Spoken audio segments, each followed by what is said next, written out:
let me just tell you something. I've been around for a long time, and honor is the key to receiving from God. I've honored my boss and have experienced reward at my workplace. I honor, therefore I am honored.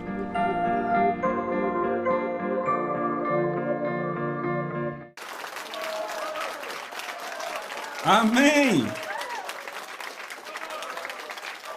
Amém, amém, amém! Bem, estamos todos empolgados aqui, amamos o Senhor e amamos receber da sua palavra, por isso todos estão empolgados. Estamos na sessão 3 e, para ser honesto, eu não terminei nem metade do material na última sessão. E essa sessão se chama Honrando a Autoridade. Eu vou tentar concluir nessa sessão, mas continuaremos de onde paramos na última sessão, então. E nós vamos conseguir, certo? Amém? Você está pronto para a palavra? Certo, então você pode sentar. Então, nessa sessão, nós vamos voltar para Mateus capítulo 10. E se você quiser, ponha um marcador na sua Bíblia em Romanos capítulo 13. Então vamos voltar a Mateus 10, verso 42. Eu quero revisar outra vez o que estamos mostrando. Primeiramente, João fala e ora para que nós recebamos a recompensa completa. Notamos no Evangelho que há pessoas que recebem recompensas parciais, alguns que não recebem recompensa e outros que recebem recompensa completa. Tudo isso tem a ver com uma palavra e eu quero que vocês gritem ela. Honra. Aqueles que não deram honra a Jesus, ou que deram a ele pouca honra, receberam uma recompensa muito pequena e parcial. Aqueles que deram a ele honra abundante, receberam recompensa completa, e os que não deram nenhuma honra, ficaram sem recompensa. Temos o exemplo em Nazaré. Jesus foi lá e a Bíblia diz que ele não pôde fazer obras poderosas. Por quê? Porque retiveram a honra dele. Então ele só pôde impor as mãos em algumas pessoas adoentadas e foram curadas. Olhos cegos não se abriram, não houve nenhuma cura maior. Talvez alguma dor nas costas curada, talvez algumas artrites ou dores de cabeça. Na casa onde ele pregou para os mestres e fariseus, o poder de Deus estava ali para curar, e nenhum deles foi curado porque o desonraram. E então vemos o centurião romano que honrou Jesus, a grande recompensa. A Cirofenícia, a mulher grega que honrou Jesus e recebeu a recompensa completa. Amamos isso. Vemos a mulher que derramou o óleo do vaso de alabastro, 1 ano de salário. E os discípulos a criticaram duramente, mas Jesus, ao invés disso, ele a honrou porque ela o honrou. Jesus então declarou: na verdade eu devo voltar um pouco. Vamos então para 1 Samuel capítulo 2, verso 30, e aqui encontramos o princípio da honra. Repita, princípio da honra. Deus diz: aqueles que me honram, eu honrarei. Aqueles que pouco me consideram, eu desprezarei. Desprezar quer dizer não cuidar, desconsiderar. Não considerar como digno de ser notado. E então assim vemos por que Deus não responde à oração de certas pessoas. Por quê? Porque elas desonram Ele. Estão comigo? Então Jesus declara o seguinte. Ele disse: aquele que recebe a mim, recebe aquele que me enviou, ou aquele que honra a mim, honra aquele que me enviou. Jesus disse: eu não recebo honra de homens em João 5,41. Por quê? Porque ele sempre passava a honra que era dada a ele para o Pai. Estão comigo? Jesus era a conexão do céu na terra. A forma das pessoas honrarem o Pai era honrando Jesus. Então Jesus faz uma declaração no Evangelho de Lucas, capítulo 13, verso 35. O que ele diz? Ele diz: eu estou indo embora, vocês não mais me verão, até que digam àquele que eu enviei, bendito é o que vem em nome do Senhor. Em outras palavras, eu estou indo embora, não me verão de novo, até que honrem aquele que eu envio em meu nome. Estão pegando isso? E então chegamos no Evangelho de Mateus, capítulo 10, e é onde nós estamos.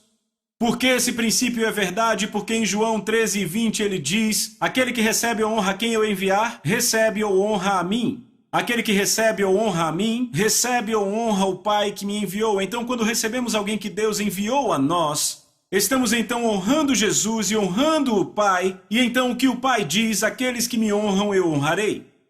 Por isso, há pessoas que têm recompensa completa quando honram Jesus. Então temos os que recebem recompensa parcial por reterem a honra, os que não recebem nenhuma recompensa por desonrarem, porque estão desonrando o Pai e por isso não são considerados por Ele. Entendem isso? Agora, no Evangelho de Mateus capítulo 10, Jesus declara: aquele que receber vocês, e eu vou ler assim: aquele que honra vocês, honra a mim, Jesus. E aquele que honra a mim, honra o Pai que me enviou. Aquele que recebe o profeta no caráter de profeta, recebe a recompensa do profeta. Então esse é alguém que tem autoridade sobre nós. Repitam, autoridade. Aquele que recebe o justo no caráter do justo, receberá a recompensa do justo. Esses são nossos pares. Repitam, nossos pares. Honrar nossos pares traz recompensa. E quem dera beber ainda que um copo de água fria a um desses pequeninos, por ser meu discípulo, em verdade vos digo que de modo algum perderá a sua recompensa. Essas são as pessoas debaixo da nossa autoridade, confiadas a nós. Quem as honrar não perderá de modo nenhum sua recompensa. Então Jesus lida com os 3 níveis de pessoas, com quem sempre temos contato, as acima de nós em autoridade, os nossos pares e as abaixo de nós. Honrar cada um desses níveis trará uma garantida recompensa. Então eu trouxe para vocês várias passagens. Então é hora de passarmos para exemplos práticos.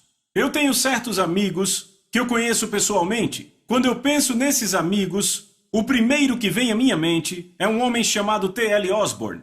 Então T.L. e Daisy Osborne são 2 dos meus heróis na fé.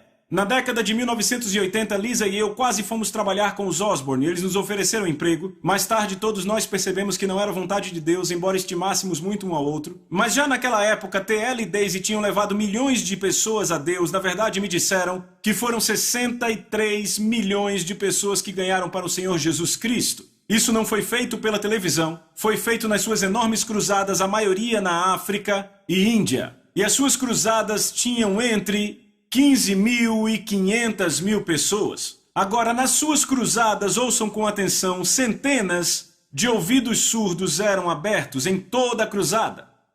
Escamas em olhos cegos caíam completamente.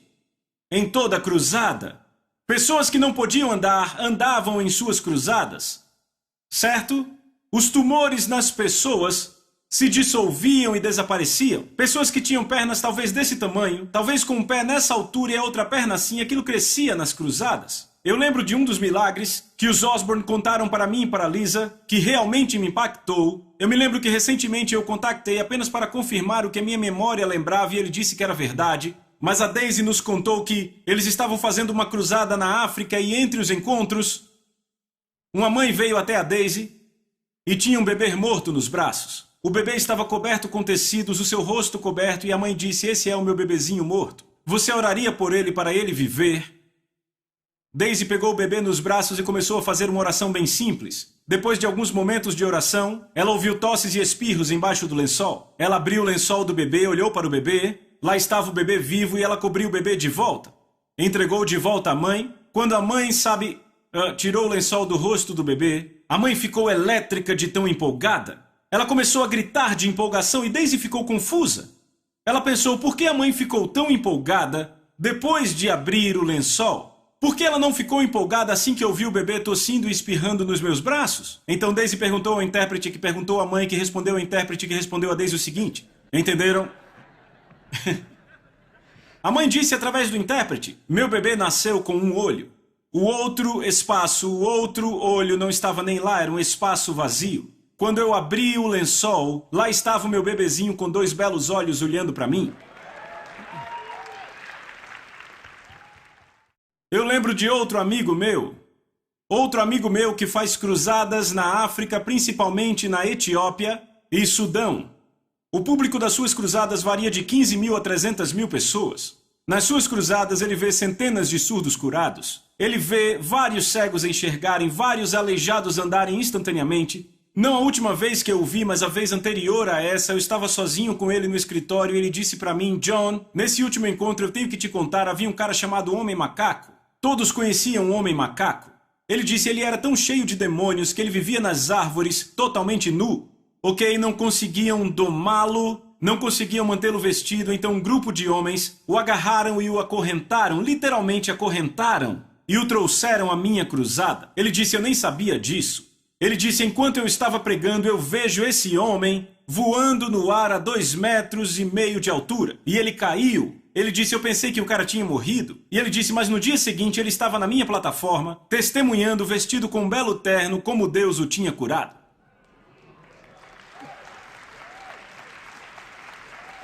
Eu lembro de Reinhard Bonnke, com quem eu almocei no começo desse ano, e perguntei a ele, você vê grandes milagres na África? Ele disse, John, olhos cegos são abertos, todo tipo de milagre. Eu olho para esses amigos que eu conheço pessoalmente, E eu observo que quando eles voltam para os Estados Unidos ou qualquer outra nação do Ocidente, o mesmo homem, a mesma mulher, a mesma unção, a mesma mensagem. Algumas dores de cabeça são curadas, talvez uma artrite, talvez uma dor nas costas. Por quê? Uma palavra: honra. Eu estive na África, eu preguei em Angola, eu preguei no Quênia, eu preguei no Zimbábue, eu estive em outras nações na África. Às vezes, quando vou na África, eu quase fico desconfortável com a forma como me tratam. Sabe, eles quase me tratam como um rei. Sabe, eles me colocam no melhor hotel e eu sei que eles não têm dinheiro para isso. Me põem em quartos com ar-condicionado quando ninguém tem ar-condicionado, não me deixam carregar nada. Eu lembro que eu estava pregando nesse encontro, sabe, tinha cerca de 10 mil pessoas no encontro, e depois que eu acabei de pregar, naquela tenda, havia uma tenda na cidade com 10 mil pessoas, me levaram de volta para o quarto, 3 mulheres vieram na minha direção, me sentaram numa cadeira que parecia um trono, eu sentei ali, aquelas mulheres vieram, se ajoelharam, uma tinha uma bacia, outra tinha uma toalha no braço e outra tinha uma jarra com água. E elas me pediram para estender as mãos para lavarem minhas mãos. E eu consigo lavar minhas mãos? E parecia que o Espírito Santo por dentro me dizia, deixe elas lavarem suas mãos. E elas lavaram minhas mãos. Eu me lembro quando eu estava no Zimbábue e provavelmente uma das maiores unções de que eu me lembro em minha vida. A propósito, eu digo que as maiores unções de que eu me lembro na década de 1990, a década inteira, ocorreram no Zimbábue. Me pediram para orar por um homem ali que tinha 5 milhões de pessoas na sua igreja, certo? Em 80 nações na África. Todo fevereiro ele faz o que chamam de Semana da Fé, ok? E na Semana da Fé o que ele faz? Chama pessoas da Europa e da América para virem e ensinar a seus pastores sêniors, seus 600 pastores sêniors, por uma semana, ok? E ele não permite nenhum pastor auxiliar, apenas pastores sêniors, ok? E eu fui convidado a participar de uma dessas semanas na década de 90. E eu me lembro que a unção era tão forte que eu achei que eu ia sair da minha pele. Eu preguei como um homem de outro mundo, ok? E eu me lembro que entre um e outro encontro eu estava sentado numa casa e uma pessoa veio e fez aquele tipo de serviço que eu acabei de descrever a vocês. E enquanto aquela pessoa estava saindo, o apóstolo olhou para mim e disse, você viu quem acabou de fazer isso por você? E eu disse, sim, eu vi. Ele disse, aquela pessoa é o chefe da Polícia Federal de toda a nação.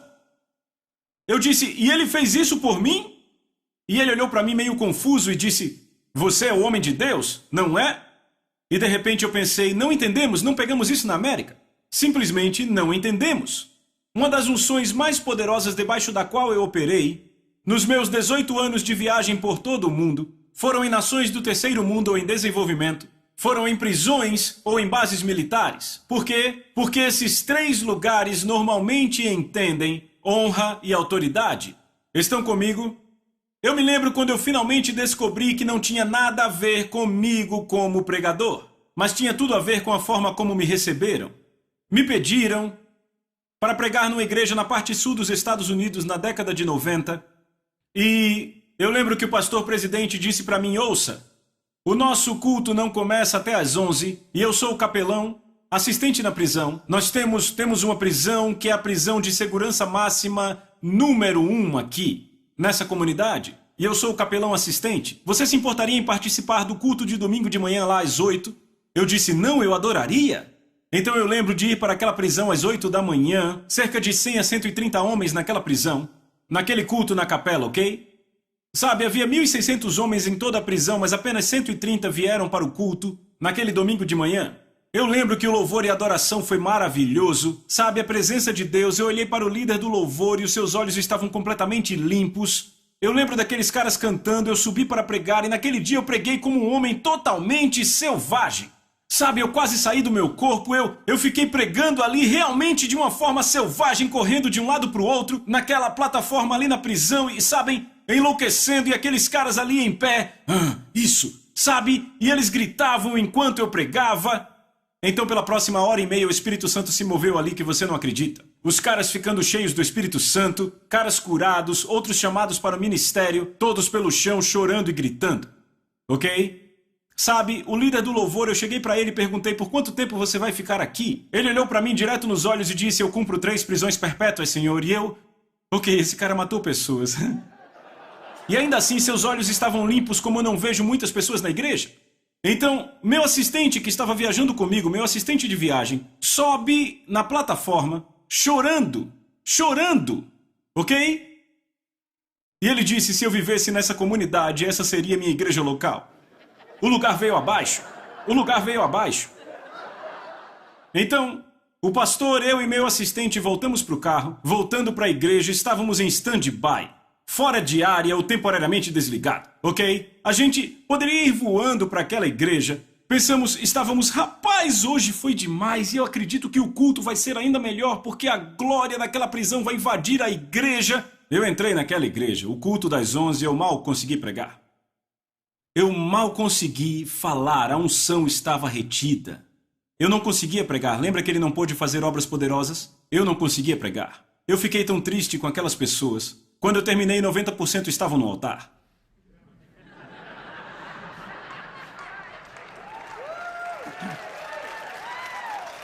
Não, deixa eu dar outro exemplo. No ano passado eu estava pregando em Omaha, Nebraska, e culto de sábado à noite, aquela igreja tinha vários cultos, um no sábado, 3 no domingo. Culto de sábado, o cara na mesa de som. Lá estava o líder do louvor da prisão que tinha 3 prisões perpétuas. Não, esperem. Eu olhei para ele e disse, o que você está fazendo aqui? Como saiu? Você tinha 3 prisões perpétuas sem condicional. Ele disse, mudaram as leis, fizeram umas coisas e eu saí. E ele disse, é aqui onde está meu ministério. E ele disse, você não lembra da palavra que me entregou? Lembra quando o Espírito de Deus estava se movendo ali? Eu disse, não lembro não. Ele disse, eu trago amanhã de manhã? E ele me mostrou o papel no outro dia. Foi o que eu falei, lembra dos caras todos caídos no chão? Eu disse, ouça, o Senhor me mostra que Ele está te preparando para o ministério fora da prisão e dentro da prisão. Eu me alegro que eu não sabia das prisões perpétuas, senão eu nunca teria entregue esta palavra. Mas aqui está Ele agora cumprindo seu ministério fora daquela prisão. É maravilhoso, entendem isso? Deixa eu mostrar a vocês. Sim, aplauda Jesus, é isso mesmo.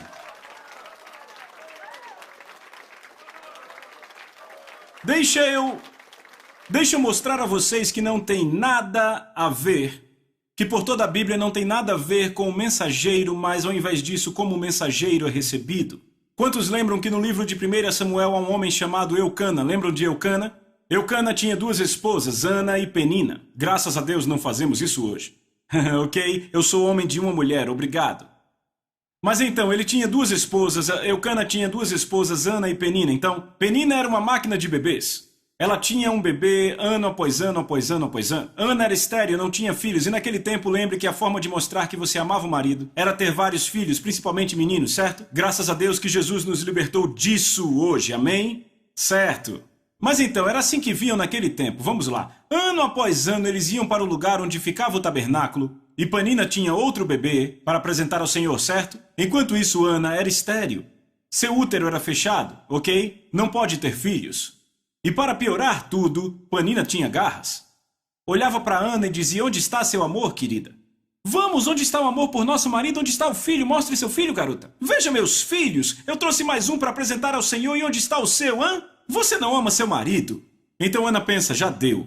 Então Ana diz, eu estou saindo da presença dessa mulher e vou achar conforto na presença de Deus. E então ela vai para onde é o tabernáculo e começa a orar e jejuar. E ela ora tão profusamente que seus lábios se mexem, mas não sai palavra. Lembram disso?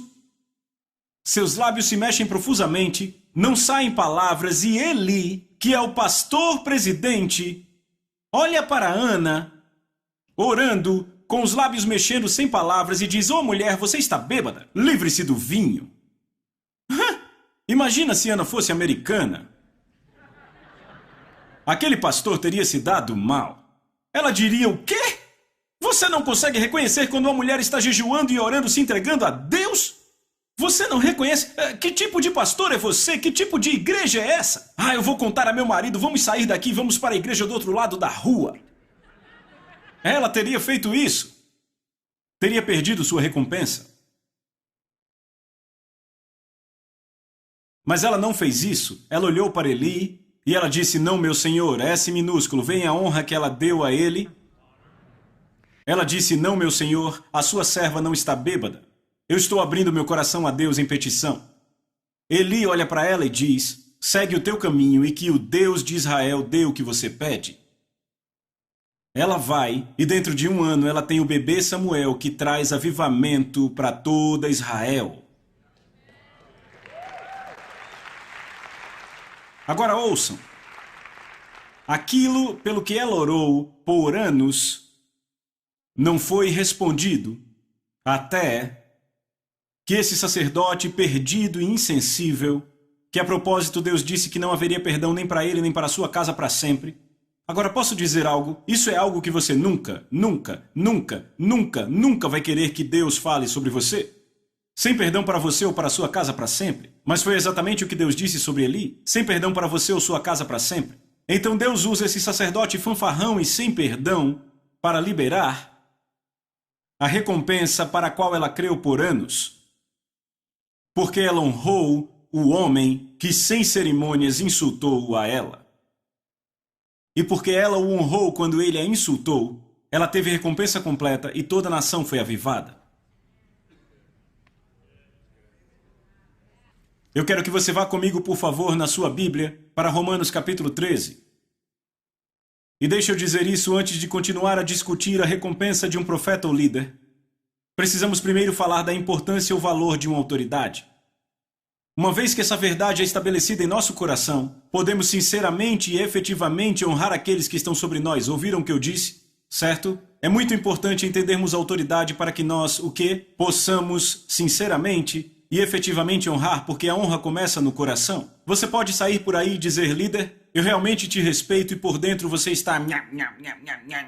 Você não está honrando porque a verdadeira honra vem do coração e ela aparece em todo lugar. Certo? Então vamos falar de novo do significado de honra. Vamos revisar, quer dizer valorizar. Ver como algo que tem peso, que é precioso. Se o objeto da nossa honra é uma pessoa em autoridade, isso também carrega o significado de respeito e até mesmo reverência. O dicionário Webster's, a versão 1828, e se você não tem uma versão 1828 do Webster's, faça um favor a si mesmo, vá na internet e compre um para você.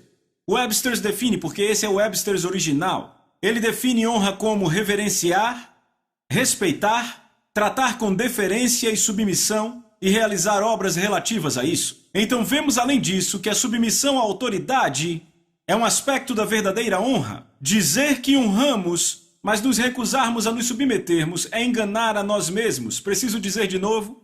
Dizer que honramos, mas nos recusarmos à submissão à autoridade é nos enganarmos. Honrar a autoridade é se submeter à autoridade. Desonrar a autoridade é não se submeter a ela.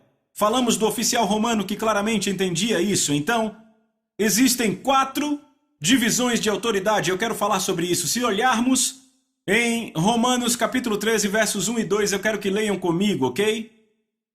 Paulo diz que toda alma se sujeite às autoridades em governo, porque não há autoridade que não proceda de Deus.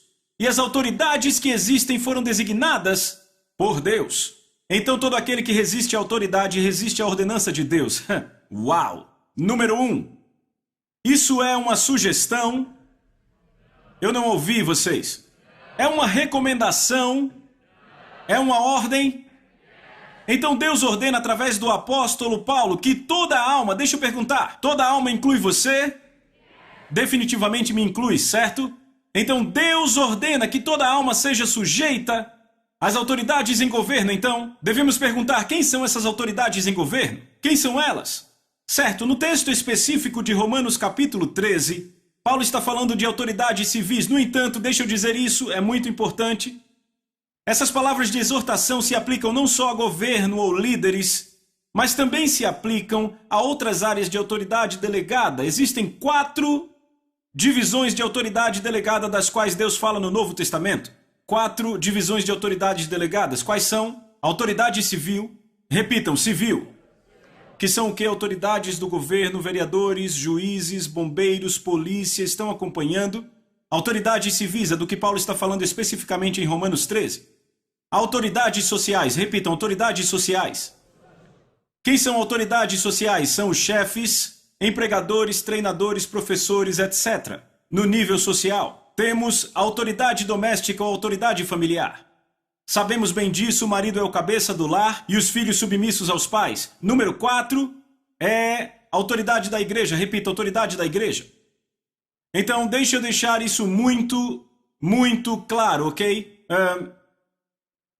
O Novo Testamento dá diretrizes específicas para cada uma dessas 4 áreas de autoridade delegada. No entanto, na maioria dos casos, o conselho ultrapassa as fronteiras e se estende para todas as áreas da autoridade delegada. Estão acompanhando? Então pode ser que esteja falando especificamente da civil, mas ela se expande para todas as outras 4 por igual. Estão acompanhando? Agora, se lembrarem sobre receber um profeta no caráter do profeta, Jesus acompanhou isso com o justo e também com o pequenino. Como eu disse antes, com isso temos os 3 tipos de seres humanos que encontramos, os acima de nós, os no nosso nível e os que nos foram confiados. Em respeito àqueles acima de nós, repita, acima de nós. Embora Jesus fale especificamente de um profeta, que está ligado especificamente à autoridade na igreja, outra vez, o princípio expande as barreiras e se aplica a todas as áreas da autoridade. Deixa eu provar para você na Bíblia que isso é verdade. Com respeito à autoridade civil, o que é que a Bíblia diz relacionado à honra? Romanos 13, versos 6 e 7, a versão do inglês de hoje diz assim: é por isso também que vocês pagam impostos, repitam, impostos. Porque as autoridades estão trabalhando para Deus quando cumprem seus trabalhos. Pague a elas o que você deve a elas. Pague seus impostos pessoais e de propriedades e mostrem respeito e honra por todas elas.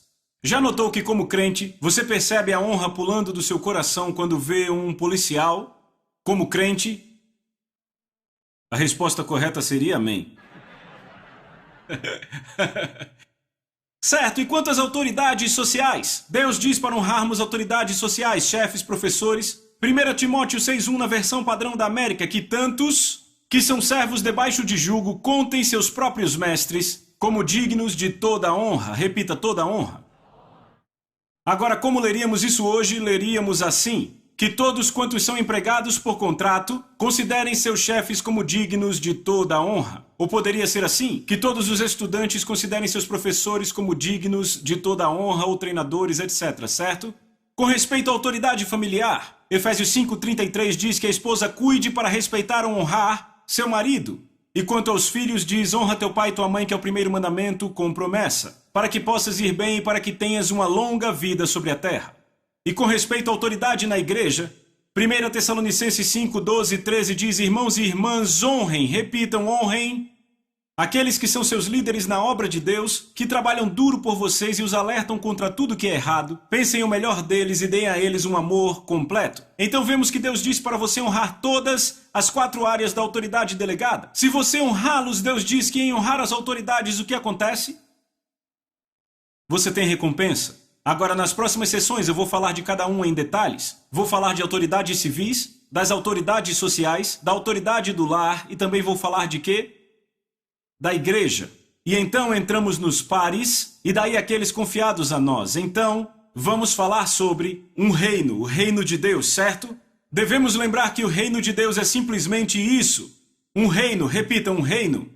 Um reino tem hierarquia, tem autoridade e tem ordem. Já fazem muitos anos que eu digo isso. Eu descobri que o povo do Ocidente é o povo mais difícil para se pregar a palavra de Deus. E a razão para isso, na verdade, é bem básica. Qual é? Somos pessoas tentando entender princípios de um reino com uma mente democrática. O reino de Deus não é uma democracia, é um reino. Então, se você tentar se relacionar com Deus com uma mentalidade democrática, você e Deus estarão em planos totalmente diferentes. Você pode facilmente ser mal direcionado, repita, mal direcionado. Foi por isso que Jesus disse que nos últimos dias muitos serão enganados, porque hoje na nossa sociedade existe uma crescente e gritante insubordinação. Estão comigo? Na América é quase como se fôssemos treinados para não nos submetermos à autoridade. Por isso, quando você nasce de novo, tem que ter a sua mente renovada. E o que é triste é que isso flui pela igreja também. E eu acredito que é uma das razões pela qual as igrejas se dividem tanto. Por quê? Porque as pessoas têm esse problema com a autoridade, elas se dividem e formam grupos em casa. E deixa eu dizer algo, grupos em casa, por si sós, sem uma igreja local neotestamentária, não serão saudáveis. É um bom lugar para dizer amém. E alguém diz: mas John, na China, grupos em casa, a igreja toda é assim lá, temos que entender, são perseguidos, por isso grupos em casa. Mas eu vou dizer, são totalmente organizados. Notem que Paulo disse vocês devem designar. Ele disse a Timóteo e a Tito, apontem presbíteros e diáconos na igreja, vocês lembram disso? Se olharmos para a China, são tão organizados que ofertamos 250 mil livros na China e foram todos entregues em 2 dias. Eu estive lá ano passado e me encontrei com 5 líderes de igrejas chineses e aqueles caras eram responsáveis pelo número, eu acho que era 80 milhões de cristãos. Ok, eu estou pensando em ir nesse encontro de novo no ano que vem. Então, deixa eu dizer, esta é a razão na China. Na América, se olharmos o livro de Atos, eles iam de casa em casa, isso é bom, muitas pessoas assistem cursos de casa em casa, fazem estudos bíblicos, estudos familiares, devemos fazer isso, mas você precisa estar numa igreja local neotestamentária onde há governo e autoridade, porque Deus instituiu isso. Porque lembrem do que ele disse em Romanos 13, 1 e 2, que toda alma seja sujeita às autoridades em governo, pois não há autoridade, repita, não há autoridade. E eu adiciono, não há autoridade legítima, porque há autoridade ilegítima, que se autonomeiam como líderes, que Paulo diz não lhes demos nenhuma hora de submissão, dizemos hoje não lhe damos nem um minuto de atenção. Não nos submetemos a ele, certo? Mas falamos de autoridade legítima, não há autoridade legítima que não proceda de Deus. Então ele diz, não há autoridade legítima a não ser a que proceda de Deus. E ouçam, as autoridades que existem foram instituídas por Deus. Repitam, instituídas. Diga de novo. Outra vez. Não diz eleitas, não diz selecionadas, diz instituídas. Eu lembro quando o presidente Clinton ganhou a eleição em 92, eu fiquei deprimido por 3 dias. E eu lembro que no 3º dia, não me entenda errado, você vai entender tudo daqui a pouco. No 3º dia Deus falou comigo. Ele disse, ninguém assume o cargo sem que eu saiba. E de repente eu percebi que a Bíblia diz, ei, dê graças por ele, faça intercessões por ele.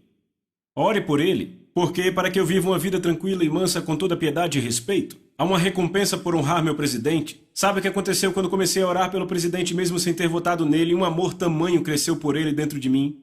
Estão comigo? De forma que quando o caso Mônica Lewinsky aconteceu, eu não me tornei um fariseu pelo presidente. Eu olhei para ele com uma compaixão e um lamento profundo porque eu havia desenvolvido amor por ele, por orar por ele. Eu o honrei como meu presidente. Eu vou entrar mais nisso quando falarmos de autoridades civis. Amém. Autoridades não são eleitas, não são selecionadas, são instituídas por Deus. Veja que a palavra instituída lá em Romanos 13 vem da palavra grega tasso, T-A-S-S-O, e a definição dela é atribuir, ordenar ou definir. De forma alguma, ela se aplica em uma definição com opções, é uma indicação direta. Estão vendo isso? Agora, deixa eu dizer isso. Toda vez que eu começo a falar sobre isso, eu tenho crentes vindo até mim e eles dizem para mim, John, como você pode dizer que toda autoridade é de Deus? Bem, primeiramente eu não disse isso, a Bíblia disse. Agora, ou você vai ler o que você crê ou vai crer no que lê. E tem muita gente que gosta de ler o que crê, e é por isso que o engano chega em suas vidas. Quando eu fui salvo, a minha igreja, deixa eu dizer, a minha igreja, dizia 656 contradições na Bíblia. Dizia que nem dava para provar que Jesus ressuscitou na Bíblia. Então, quando eu fui salvo, eu disse, eu vou crer no que eu ler. Quer eu entenda ou não, quantos sabem que isso é o temor do Senhor e o temor do Senhor é o princípio do entendimento? Então, se a minha Bíblia diz que toda autoridade foi instituída por Deus, eu acredito. E quando as pessoas vêm para mim e dizem, mas John, há autoridades que são cruéis, maldosas. Sabe o que eu digo a elas? Eu olho para elas e digo, sim, a Bíblia diz que toda autoridade é de Deus. Mas ela não diz que toda autoridade é guiada por Deus. Deixa eu dar exemplos. Você vai ver na Bíblia que Deus diz, eu te levantei, Faraó. Você vê no livro de Êxodo e no livro de Romanos, 2 lugares. Deus levantou Faraó. Mas Faraó não era um líder de Deus. Longe disso. Se olharmos Nabucodonosor, Deus disse sobre ele, na verdade eu tenho a referência, vou passar para vocês. Nabucodonosor, Deus diz em Jeremias 43:10 que Nabucodonosor era meu servo, e então Deus diz, fui eu que levantei o seu trono. Em Jeremias, ouçam, Nabucodonosor foi tão desobediente a Deus que por um ano inteiro ele comeu capim como um boi selvagem, ele viveu com os animais, Ele foi molhado pelo orvalho do céu até que seu cabelo cresceu como penas de águia e suas unhas como garras de aves. Estão comigo? Mas Deus o chama de meu servo. Agora deixe eu compartilhar algo com vocês para não sairmos do equilíbrio. Eu vou falar disso de novo para ter certeza que vocês entendem. A Bíblia ensina honra incondicional e submissão às autoridades. Ela não ensina obediência incondicional às autoridades. Um bom exemplo disso é Nabucodonosor. Lembram que Nabucodonosor fez uma estátua de ouro? Lembram disso? Ele disse, toda vez que a música tocar, o que vocês fazem? Vocês se curvam e vocês adoram essa estátua, correto? Estão acompanhando? Bem, isso viola o segundo mandamento. A única vez em que Deus diz para não obedecer uma autoridade é a única vez, repita, a única vez, é quando a autoridade te diz para desobedecer a esse livro. Estão comigo? É quando não obedecemos a uma autoridade, mas nosso coração ainda está submisso e ainda honramos como autoridade. Bem, então isso violava o segundo mandamento, e quando a música tocou, Sadraque, Mesaque e Abdenego não se curvaram, e quando o rei ouviu sobre isso, ele ficou furioso. Sadraque, Mesaque e Abdenego foram levados ao rei Nabucodonosor, e ele estava com muita raiva. Sadraque, Mesaque e Abdenego olharam para ele e disseram, Vossa Alteza, 2 vezes na Nova Tradução Viva, não podemos e não iremos obedecer o seu comando para pecarmos. Agora notaram que eles dizem Vossa Alteza? Dizer Vossa Alteza para ele era tratá-lo com a maior deferência, honra e respeito. Ainda estavam submissos à posição de autoridade dele, mas não obedeceram à sua ordem para pecarem. Como resultado, foram lançados na fornalha de fogo, quantos lembram? E sabe o que aconteceu naquela fornalha? As cordas se queimaram e eles andaram com o Filho de Deus. Bem, Nabucodonosor disse como um filho de Deus, eu acredito que era um anjo enorme. Então Nabucodonosor mandou tirá-los e quando tiraram eles nem tinham cheiro de fogo, estavam limpos, mas as suas amarras foram queimadas pelo fogo. O quão impressionante é isso?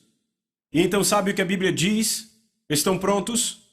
Diz em Daniel capítulo 3, verso 30, Então o rei promoveu Sadraque, Mesaque e Abdenego na província da Babilônia. Veja, eles não obedeceram o comando para pecar, mas eles o honraram.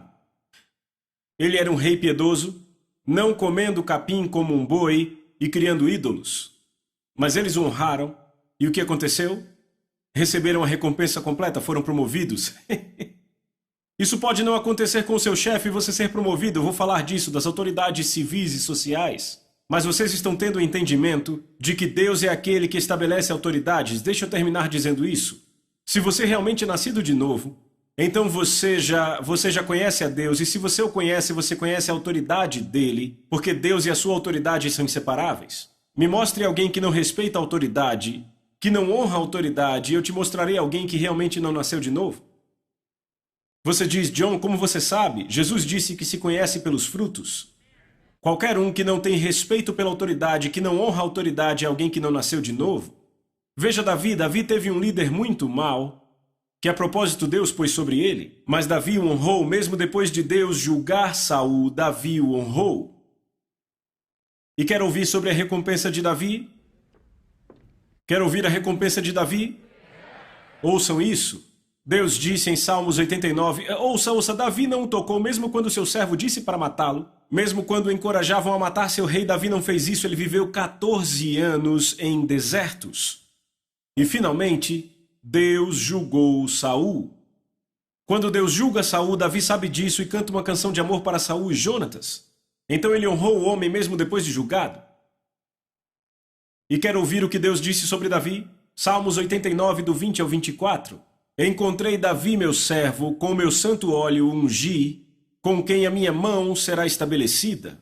Também o meu braço fortalecerá. O inimigo jamais o surpreenderá, nem há de afligir o filho da adversidade. Eu esmagarei diante dele seus adversários e ferirei os que o odeiam. Mas a minha fidelidade e a minha misericórdia serão com ele. Uma vez jurei pela minha santidade, eu não mentirei para Davi. A sua posteridade vai durar para sempre e o seu trono como o sol perante mim. Ele será estabelecido para sempre como a lua e fiel como a testemunha no céu. Eu diria que essa é uma recompensa muito boa. Tudo porque ele honrou a Deus, honrando a quem Deus ungiu como seu líder. Porque ele honrou a sua autoridade, que era uma autoridade corrompida. A sua autoridade foi instituída por Deus, mas ele não sabe. Eu ouço alguns pregadores dizendo: Saul foi a escolha do povo, Davi foi a escolha de Deus. Isso é bobagem. Porque Deus disse em 1 Samuel 15, eu coloquei Saul como rei. Deus instituiu Saul, mas Davi honrou a esse homem por 14 anos, mesmo depois que ele foi julgado. E Deus disse: aqui está sua recompensa, garoto, porque honrando Saul, na verdade, você me honrou. Você recebeu algo hoje à noite? Você tirou algo disso? Certo, vamos aplaudir ao Senhor. Vejo você na próxima sessão.